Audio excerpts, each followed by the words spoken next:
ఇలా జరుగుతుంది అంటే ఇదంతా కూడాను ప్రభైన యేసుక్రీస్తుని ద్వేషిస్తూ జరుగుతున్న కార్యం. ఎందుకంటేని ఇక్కడ జరుగుతున్న కార్యాన్ని కనుక మనం ఆలోచన చేస్తే, దేవుడు ఏదైనా కానీ సత్యం అనేది జనులకు పనిచేయదు కదా. నీతి న్యాయములను అనుసరించి సత్యాన్ని బోధించడం అనేది ఎవరికి కూడా ఇష్టపడదు. ఎందుకంటే సత్యము ఎప్పుడైతే బోధించబడుతుందో ఆ సత్యము ఎలాగ పనిచేస్తుందంటే, మొదట సత్యము వ్యక్తిగతంగా మనిషిని సరిచేయటం మొదలు పెడుతుంది.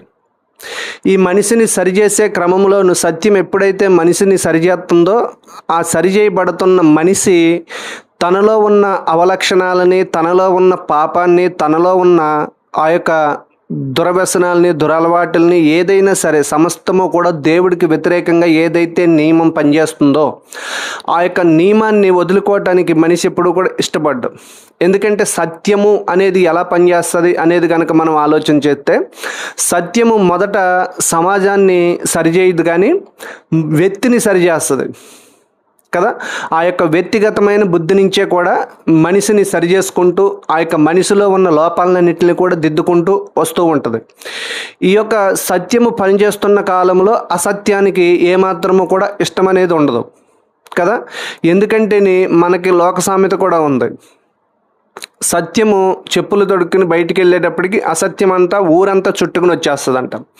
ఇలాంటి యొక్క సత్యము అసత్యం అనేది ఎక్కడైతే మనకి ప్రస్తావనకు వస్తుందో, ఈ సత్యాన్ని కనుమరుగు చేయటానికి అసత్యం అనేది అనేక మందిని ఆ యొక్క సందర్భాన్ని బట్టి సమయాన్ని బట్టి నిలబెట్టుకుంటూ ఆ యొక్క దుష్టుడు ఎవరైతే ఉన్నారో వాడు ఏలుబడి చేస్తూ ఉంటాడు మనుషుల మీద కదా.